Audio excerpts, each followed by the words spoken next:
private airport runway in the backyard of a 35,000 square foot chateau, a 235-acre estate that generates millions of dollars a year just by opening its gates, and a construction dynasty that literally poured the concrete for the city's most iconic skyline. Most people think of Atlanta as just the capital of hip-hop or the home of reality TV stars. They are looking at the surface. Beneath the music videos and the red carpets lies a network of financial fortresses that make standard celebrity wealth look like pocket change. We are talking about the Black Mecca of the United States, a city where African American families have built generational empires in construction, infrastructure, global beauty, and massive-scale real estate. These are not just rich individuals. These are sovereign states operating within the city limits. They own the land, they own the banks, and they own the studios where Hollywood films its biggest blockbusters. We are tracking the property deeds, the government contracts, and the billion-dollar acquisitions to uncover the richest Black families in Atlanta. Wait until you see number one. We are talking about a man who went from living in his car to owning a 330-acre former Army base, turning it into a production empire bigger than Warner Brothers, Paramount, and Sony combined. Number 7. The Levett Family, the business of dignity. To understand the foundation of Black wealth in Atlanta, you have to understand the businesses that serve the community from the cradle to the grave. And in Atlanta, when it comes to the final chapter of life, one name commands absolute respect and immense financial power: the Levett family. Gregory B. Levett Sr. and his wife Betty Levett are the titans behind Gregory B. Levett and Sons Funeral Homes and Crematory. Now, you might think a funeral home business is a modest, quiet operation. In Atlanta, you would be wrong. The Levetts have scaled the business of dignity into a multi-location empire that rivals major corporate chains. They established their first location in Scottsdale, Georgia, in 1980 with a 5,000 square foot facility. Today, that footprint has exploded. They operate 4 massive chapels across the metropolitan area, including a 9,000 square foot fortress in Decatur and a 12,000 square foot state-of-the-art facility in Gwinnett County. This is not just about handling services, it is about infrastructure wealth. Their facilities are designed with the opulence of 5-star hotels. We are talking about viewing rooms with custom furniture, large conference centers for family gatherings, and fleets of luxury vehicles. The family fleet includes pristine Rolls-Royces and Cadillacs, signaling a level of service that demands premium pricing. The wealth of the Levett family is built on a reputation for excellence. In the funeral industry, trust is the only currency that matters. When you serve over 2,200 families annually, as the Levetts do, you are operating a logistics and hospitality machine that generates tens of millions in revenue. Their influence extends far beyond their chapels. The family has donated over $1 million to various charities and organizations. Their philanthropic footprint is so large that the DeKalb Medical Center named their emergency department reception area after Gregory and Betty Levett. This is legacy wealth. It is the kind of wealth that is woven into the fabric of the community. They have handled the homegoing services for some of the most prominent figures in Black culture, becoming the go-to institution for Atlanta's elite. The Levetts prove that in the Black Mecca, service industries can be scaled into dynastic fortunes if executed with perfection. They didn't just build a business, they built an institution that will stand for generations. But while the Levetts serve the local community, our next tycoon makes his fortune from the millions of travelers passing through the world's busiest airport. Number 6. Mack Wilbourn, the airport king. If you have ever flown through Hartsfield-Jackson Atlanta International Airport, the busiest airport on the planet, you have likely put money directly into the pocket of Mack Wilbourn. Mack Wilbourn is the owner and president of Mack II, Incorporated. He is the quiet giant of Atlanta's hospitality sector. While rappers and athletes flash cash on Instagram, Wilbourn collects passive income from the thousands of people who buy a chicken sandwich or a burger every single hour. His empire is built on franchise dominance. He operates franchises of major brands like Popeyes Louisiana Kitchen and Checkers within the airport. But these aren't just normal fast food spots. These are some of the highest grossing locations in the entire world. His 2 Popeyes locations in the airport have consistently ranked as the number 1 and number 2 busiest units in the entire global system. Think about the volume. Hartsfield-Jackson sees over 100 million passengers a year. Wilbourn has positioned his assets right in the flow of that human river. It is a masterclass in captive audience economics. Wilbourn started his journey in 1971 as one of the first minority McDonald's franchisees in the Atlanta area. He grew that initial success into a diversified portfolio that includes vending companies and partnerships in iconic Atlanta destinations. His personal wealth is reflected in his real estate. Public records have linked him to a residence in Midtown Atlanta with over 5,600 square feet of living space, valued at over $1.2 million. But his true asset is his influence. He has hosted President Barack Obama at his home. When you can invite the President of the United States over for dinner, you are operating on a different level of power. Wilbourn represents the B2B, business-to-business, side of Atlanta wealth. He isn't selling a lifestyle, he is selling efficiency. He proves that you don't need to invent a new product to become ultra-wealthy. You just need to control the distribution channel where the people are. But while Mack Wilbourn controls the food, our next family controls the look of Black America. Number 5. The Bronner family, the beauty dynasty. In Atlanta, the beauty industry is not just vanity, it is an economic engine worth billions. And sitting at the throne of this industry is the Bronner family. They are the owners of Bronner Brothers, a private, family-owned company that is one of the largest African American hair and skincare producers in the United States. Their story is the definition of generational wealth. It began in 1947 with Dr. Nathaniel H. Bronner Sr. and his brother Arthur E. Bronner Sr. They started teaching cosmetology at a local YMCA. Today, the second generation, led by Bernard Bronner and his brothers, controls an empire that exports products around the globe. But their real cash cow is the Bronner Brothers International Beauty Show. This is not just a trade show, it is the Super Bowl of the hair industry. Held at the massive Georgia World Congress Center, it attracts between 40,000 and 70,000 hairstylists, barbers, and beauty experts from around the world. The economic impact of this single event is estimated to be approximately $60 million for the city of Atlanta. The family monetizes every aspect of this ecosystem. They own the product lines, BB African Royale, Tropical Roots, that the stylists use. They own the magazine, UPSCALE magazine, that dictates the trends. And they own the event where the industry gathers to spend money. This is vertical integration at its finest. Their wealth allows them to live lives of immense comfort and influence. The family is deeply embedded in the religious community as well, with Bishop Dale C. Bronner leading the Word of Faith Family Worship Cathedral, a mega church with thousands of members. This connection between business and faith is a pillar of the Atlanta elite structure. The Bronner family has navigated decades of change, from the Jim Crow era to the digital age, without losing control of their company. They have resisted buyouts and takeovers to keep the wealth within the family bloodline. They prove that owning the culture, specifically the unique beauty standards and needs of the Black community, is one of the most lucrative positions in the market. But while the Bronners focus on beauty, our next tycoon is focused on rebuilding the very earth beneath Atlanta's feet. Number 4. Egbert Perry, the urban architect. Do not confuse him with Tyler Perry. Egbert L.J. Perry is a tycoon in his own right, a man whose wealth is written in concrete, steel, and the skyline of the city. Egbert Perry is the chairman and CEO of the Integral Group. He is a real estate developer who didn't just build buildings, he reinvented the concept of urban housing in America. In the 1990s, Atlanta was facing a crisis with its public housing projects. They were dangerous, dilapidated, and economically isolated. Egbert Perry saw an opportunity where others saw a disaster. He partnered with the Housing Authority to create Centennial Place. This was a revolutionary project. He tore down the old projects and built a mixed-income community. He put wealthy professionals right next door to subsidized tenants, creating a seamless neighborhood with high-quality amenities, schools, and recreation centers.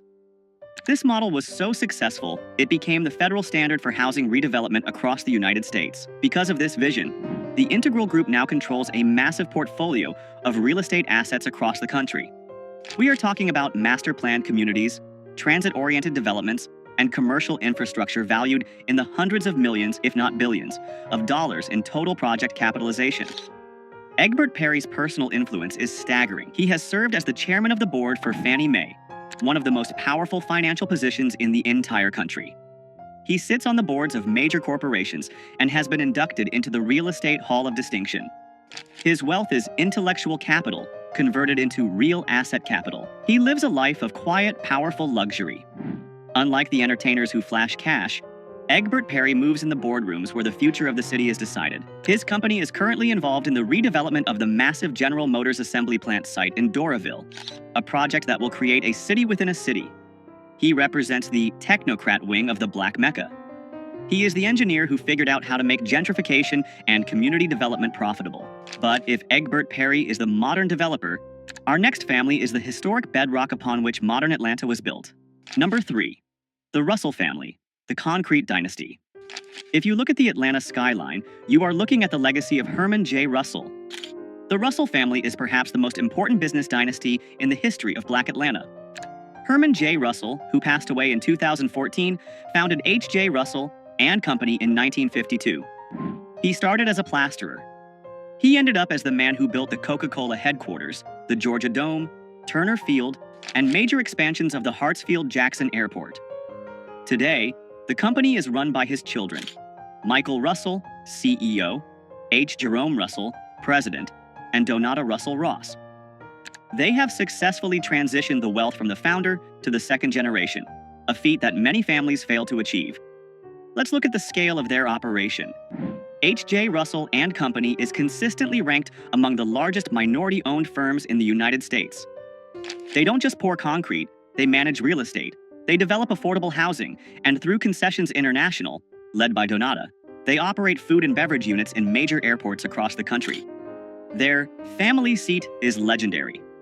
Herman Russell's estate in Collier Heights, a historic, wealthy Black neighborhood, featured a 50-foot-long swimming pool where Dr. Martin Luther King Jr. used to swim.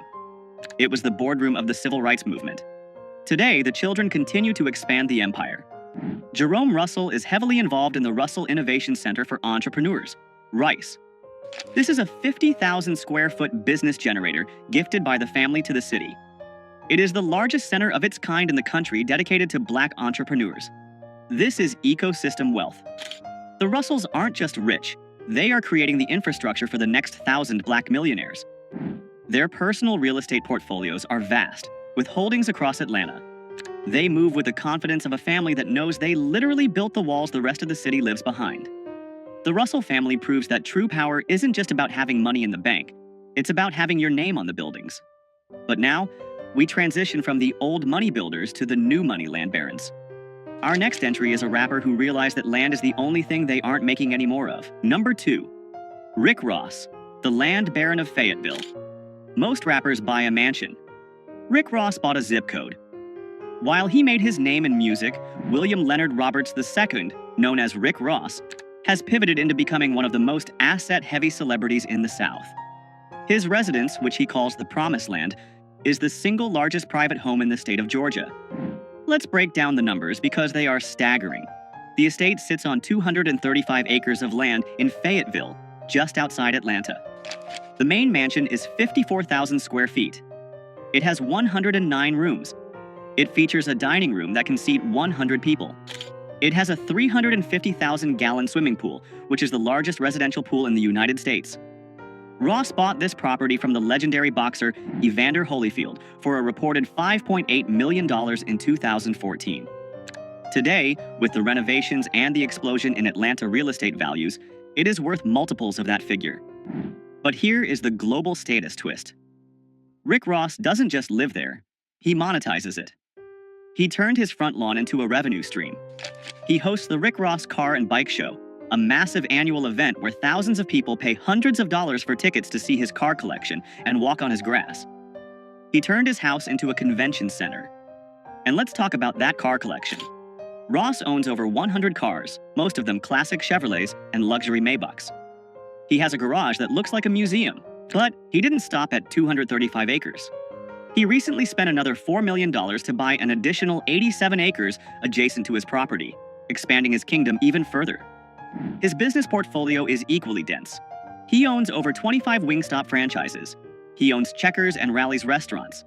He has partnerships with Bel Air Rosé and Rap Snacks. Rick Ross is the ultimate example of diversified hustle.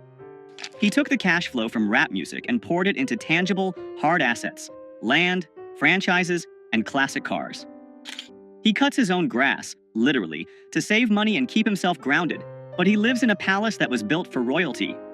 He proves that in the new Atlanta, you can start as a correctional officer, become a rap star, and end up as a landed gentry. But even the Promised Land pales in comparison to the sheer, industrial-scale dominance of our #1 spot. This is a man who didn't just buy a house. He bought a military base. Number 1. Tyler Perry, the Sovereign of the South. We have arrived at number 1. The billionaire who redefined what is possible for a black creative in America, Tyler Perry. Tyler Perry's wealth is estimated by Forbes to be $1.4 billion. But that number doesn't tell the full story. The story is in the land. Tyler Perry owns Tyler Perry Studios, a 330-acre production facility in southwest Atlanta. To put that size into perspective, you can fit the studios of Warner Brothers, Paramount, and Sony inside Tyler Perry's lot, and still have space left over. He purchased this land, which was the former Fort McPherson Army base, in 2015 for $30 million. It was the deal of the century. Today, that land is priceless. It is the only major motion picture studio in the nation owned by an African American. The studio features 12 massive sound stages, each named after a black Hollywood legend like Sidney Poitier and Oprah Winfrey. It has its own replica of the White House, which he rents out to productions like The Oval. It has its own neighborhoods, a green screen building, and acres of woodlands. Marvel shoots Black Panther here.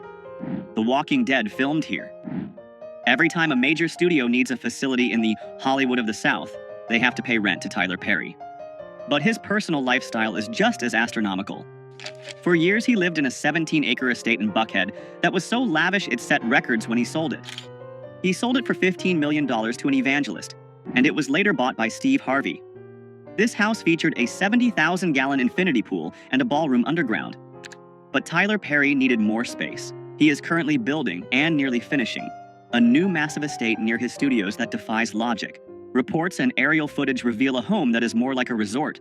It features a massive lap pool, organic farms for horses, and, get this, a private airplane runway in the backyard. Yes, a runway. Because when you are worth $1 billion and you own a private jet, you shouldn't have to drive to the airport. You should be able to fly directly into your living room. He also owns a private island in the Bahamas, White Bay Cay, where he built villas for his guests. He owns a mansion in Beverly Hills, which he famously lent to Prince Harry and Meghan Markle when they left the UK. His wealth comes from a crucial decision he made early in his career: ownership. He owns 100% of his content. Every Madea movie, every TV show like The Haves and the Have-Nots, every play, he owns the negatives. He didn't sell his rights for a quick check. He kept them. Now, he licenses that content to networks like BET for hundreds of millions of dollars.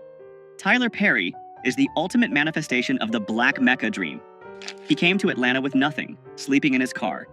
He utilized the city's support for black art to launch his plays. He reinvested every dollar into land and infrastructure. He didn't just ask for a seat at the table. He built his own table, in his own house, on his own 300 acres of land. From the funeral parlors of the Levetts to the airport franchises of Mack Wilbourn, and from the construction sites of the Russells to the sprawling studio lot of Tyler Perry, these families are the pillars of Atlanta's wealth. They prove that the Black MECCA is not just a nickname, it is a financial reality. They have built ecosystems that support thousands of jobs and generate billions in value. They have moved beyond being consumers of luxury to being the producers of it. They own the land, the buildings, and the businesses that make the city run. So, which of these empires impressed you the most? Was it the sheer scale of Rick Ross's Promised Land or the strategic genius of the Bronner family's beauty empire? Let us know in the comments below. And if you want to see how black wealth is exploding in other cities, click the video on your screen right now. You won't believe the fortunes being built in Houston, Texas. Subscribe for more deep dives into the world of hidden wealth. I'll see you in the next one.